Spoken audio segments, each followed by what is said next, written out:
खुलुमबाय गिबियावनो नोंथांमोनखौ बयखौबो चेनेल बरना लाग्रोनाय जाबाय नोंथांमोननि थाखाय दिनै मोनसे गोनांथार भिडिअ लाबोनाय जादों आसा खालामदों नोंथांमोना बे भिडिअखौ बयबो जोबजासिम नायलांगोन होननानै आं नोंथांमोननिसिम बे भिडिअनि गेजेरजों पीएम किसाननि बागैनो माखासे गोजोनथाव रादाब खोन्थाहरनो सानदों मानो होनोबा नोंथांमोना नैबे आसाम सरकारनिफ्राय पीएम किसाननि जोहै नोंथांमोना 11,000 फैसा मोननो थांगासिनो दङ दा बिनिफ्राय मदि सरकारनिफ्राय नोंथांमोना बेसेबां मोननो हागोन बोसोरसेयाव नोंथांमोना 6,000 फैसा मोननो हागोन दा बेनिखायनो जायफोर नोंथांमोना दायो पीएम किसाननि जोहै फैसा मोननो हागासिनो दं नोंथांमोना बोसोरसेयाव बेसेबां फैसा मोननो हागोन 17,000 नोंथांमोना फैसा मोननो थांगासिनो दङ दा बेनिखायनो बे 17,000 फैसाखौ नोंथांमोना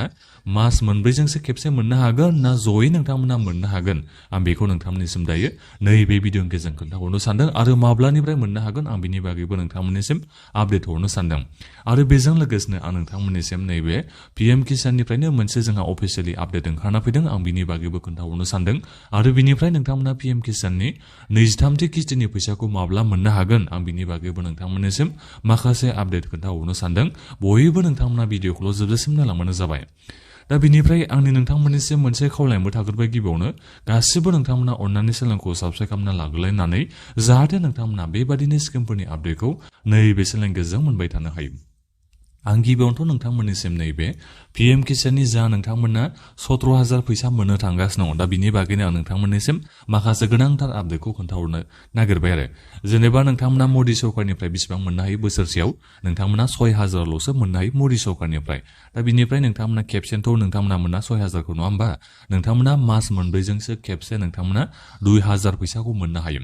दा बिनिखायनो नैबे डक्टर हिमन्त बिश्व शर्मा बिथाङा नोंथांमोननिसिम रादाय होदों जे नोंथांमोननिसिम बोसोरसेयाव माने मदि सरकारा 6,000 होबाय दा बिनिफ्राय आसाम सरकारा माने 11,000 फैसा सोनो हागोन होननानै नोंथांमोननिसिम रादायखौ होदों दा बेखौ आं नोंथांमोननिसिम मोजाङै खोन्थाहरनो सानबाय बेनो जाहैबाय इलेक्सननि मेनिफेस्ट' दा बेवहाय बिथांमोना मा रादाय होदों आं बेखौ नोंथांमोननिसिम एसे मोजाङै खोन्थाहरनो सानखाबायनोसै दा नोंथांमोना नैबेहाय नुदों जानांगौ नैबे जोंहा मोनसे स्किम दङ जाहैबाय बे स्किमनि मुङानो जाहैबाय मुख्यमन्त्री कृषि साजुली योजना बे स्किमनि जोहै जायफोर बिथांमोना दायो पीएम किसाननि मुलाम्फा मोननो हागासिनो दं दा नोंथांमोननिसिम बे मुलाम्फाखौ हरगोन जाहैबाय जेनेबा जायफोर नोंथांमोनानो पीएम किसाननि मुलाम्फा दायो मोननो हागासिनो दङ दा नोंथांमोना मा स्किमनि मुलाम्फाखौ मोननो हागोन आसाम सरकारनि बेनो जाहैबाय मुख्यमन्त्री कृषि साजुली योजना बे स्किमनि नोंथांमोना मुलाम्फाखौ मोननो हागोन जाहैबाय जाय स्किमनि जोहै नोंथांमोना पीएम किसाननि मुलाम्फा मोनगिरि नोंथांमोना पीएम किसाननि फैसा मोनबाय थाग्रा नोंथांमोना बेसेबां बोसोरफायै फैसा मोननो हागोन नोंथांमोना 11,000 फैसा मोननो हागोन जाहैबाय दा अब्ला नोंथांमोना बोसोरसेयाव पीएम किसाननि जोहै जायफोर नोंथांमोना फैसा मोननो हागासिनो दङ दा नोंथांमोना बेसेबां फैसा मोननो हागोन 6,000 बिनिफ्राय 11,000 17,000 नोंथांमोना फैसाखौ मोननो हागोन दा बिनिफ्राय नोंथांमोना मास मोनब्रैजोंनो मोनगोन ना मोना जेनेबा पीएम किसाननि फैसाखौ नोंथांमोना मिथिखागौ मास मोनब्रैजों सोयो दा बिनिखायनो नोंथांमोना मास मोनब्रैजों मोनगोन ना मोना दा बेखौ मोजाङै क्लियारै मिथिना मोननो हानाय जायाखै नाथायबा आं बेखौनो नोंथांमोननिसिम बुंहरनो सानबाय जे नोंथांमोननिसिम पीएम किसाननि फैसाखौथ' दायो बारायबाय बे नंगौ जाबाय बाथ्राया जेनेबा ओरैनोथ' बिहारनियानो जा मध्य प्रदेशनियानो जाया मानो बिथांमोना स्टेट सरकारा रायजो सरकारा माने स्किमनि नामखौ बेलेग दोनो रायजो सरकाराव स्किमनि नामा एसे बेलेग जासिगोन पीएम किसाना जाहैबाय सेन्ट्रेल सरकारनि जेब्लानो पीएम किसाननि फैसाखौ सोगोन दा बिथांमोनाबो सोफाना होगोन उन सिगां मालाबा बेबादि जानायखौ जोङो नुनो मोननाय जायो दा जेखियानो जाया मानो पीएम किसाननि मुलाम्फा मोनग्रा बिथांमोना रायजो सरकारनि स्किमनि मुलाम्फाखौ थोंजोङै बिथांमोना मोननो हायो दा बिनिखायनो बिथांमोना बोसोरफायाव 11,000 फैसानि मुलाम्फा होगोन होननानै बिथांमोना बुंदों नालाय पीएम किसाननि मुलाम्फा मोनगिरि नोंथांमोनखौ नैबे मुख्यमन्त्री कृषि साजुली योजना स्किमनि जोहै दा बिनिखायनो बिथांमोना मास मोनब्रैनि उनावनो सोनोबो हागौ नङाबा बोसोरफायाव नोंथांमोननिसिम नैबे 11,000 फैसाखौ सोना हरनो हागौ दा बेखौ आं नोंथांमोननिसिम बे भिडिअनि गेजेरजों बुंहरनाय जाबाय आरो बिनिफ्राय वेस्ट बेंगलावबो बिथांमोना पीएम किसाननि फैसाखौ बारायना होनाय जाबाय वेस्ट बेंगलाव बिथांमोना 9,000 खालामबाय 6,000निफ्राय 9,000 खालामबाय माने बिथांमोना मास मोनब्रैजों बेसेबां मोननो हागोन बिथांमोना मास मोनब्रैजों 3,000 फैसा मोननो हासिगोन 2,000नि जायगायाव दा बेखौबो नोंथांमोना मिथिना मोनबाय जानांगौ दा बिनिखायनो जोंनि नैबे आसामावबो पीएम किसाननि फैसाया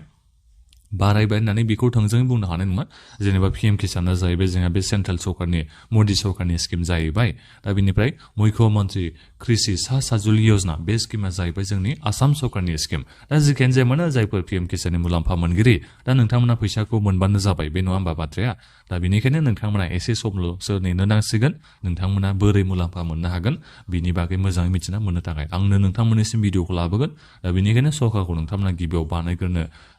माने सरकारखौ नोंथांमोना गिबियावनो फैनो होग्रोदो बिनि उनावसो जोङो पुरायै मोजाङै मिथिना मोननो हासिगोन दा बिनिफ्राय साबसिडि होनायनिबो बाथ्रा बुंदों नोंथांमोना 10,000 आबादारिफोरनो आसाम सरकारा 3 लाखै साबसिडि होनायनि बिथांमोना बाथ्राखौ बुंदों ट्रेक्टरखौ बाहायनो थाखाय ट्रेक्टर बाहायनाय समाव नोंथांमोना 3 लाखनि साबसिडि मोननो हागोन जाहैबाय पुरा आसामाव 10,000 आबादारिफ्रा साबसिडिखौ मोननो हागोन दा बिनिफ्राय 1 लाख बिथांमोना साबसिडि होनायनिबो बाथ्रा बुंदों 50,000 आबादारिफोरनो पावार टिलारखौ बाहायनो थाखाय पावार टिलार बायनाय समाव नोंथांमोना साबसिडि बेसेबां मोननो हागोन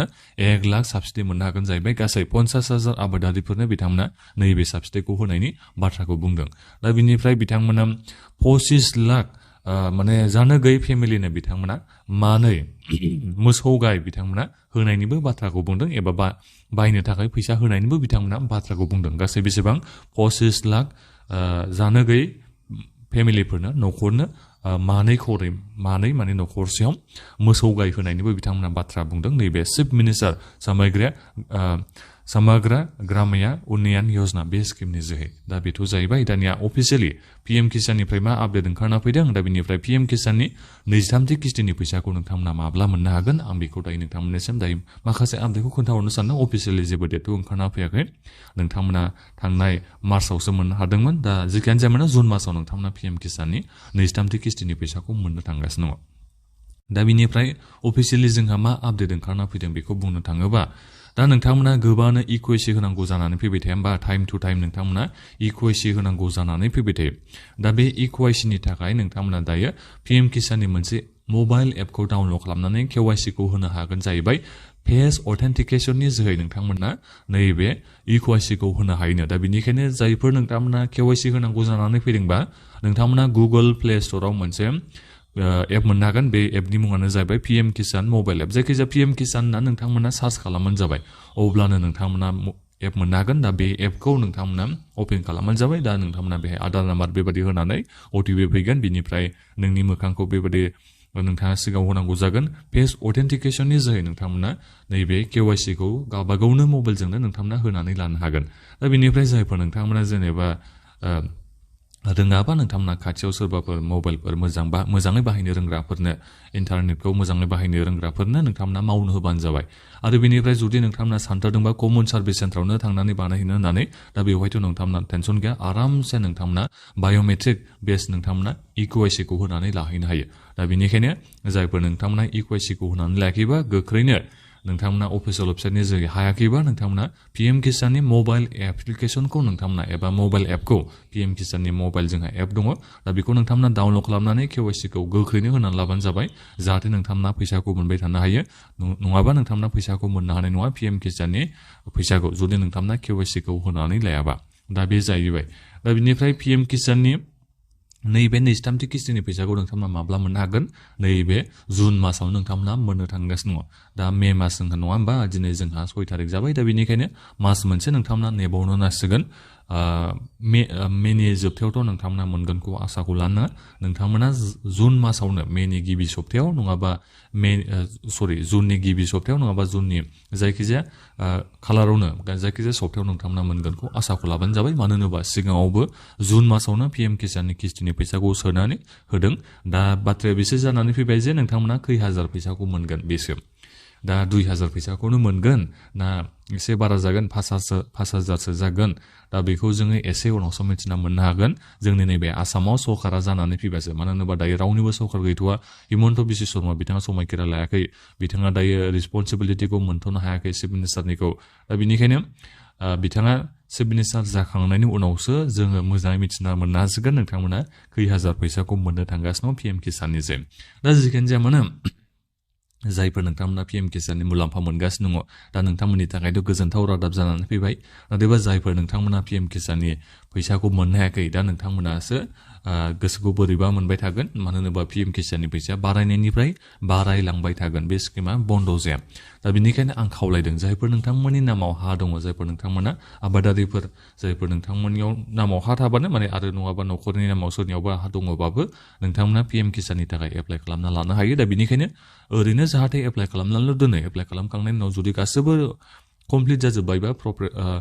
एप्लिकेशना नोंनिया एक्सेप्टेड जायोबा नोङो माने मास मोनब्रैजोंनो फैसा मोनबाय थानो हागोन बेबो मोजां बाथ्रा नङा होमबा नोंथांमोना खेबसेल' खामानिखौ मावनानै दोननांगौ दा बेनिखायनो आं खावलायदों आरो नोंथांमोना गासैबो जायफोर माने इलिजिबोल जायफोर नोंथांमोना मोनथावना नोंथांमोना बे स्किमखौ एप्लाइ खालामना दोनो जाहाथे नोंथांमोना मास मोनब्रै थांबानो मास मोनब्रैनि उनावनो नोंथांमोना जाहाथे बेंक एकाउन्टाव फैसा मोनबाय थानो हायो 2000नि उनाव 3000 4000 5000 बेबायदि जालांबाय थागोन दा बेनिखायनो आं बेखौबो नोंथांमोननिसिम खावलायनाय थाखाबाय दा बेखिनियावनो नोंथांमोना दानिया माबाफोर सोंनांगौ दङबा भिडिअनि कमेन्टआव नोंथांमोना गासैबो कमेन्ट खालामना सोंहरदो आरो बे भिडिअखौ नोंथांमोना गासिबनोबो शेयार खालामना होबानो जाबाय आरो जोबनायाव आं बेखौ खावलायनाय थाबाय जाहाथे नोंथांमोना बेबादिनो स्किमफोरनि आपडेटखौ मोनबाय थानो हायो बिनि थाखाय नोंथांमोना गासिबो बयबो चेनेलखौ साबस्क्राइब खालामनानै लाबानो जाबाय दा बेखिनियानोमोन गोजोन्थों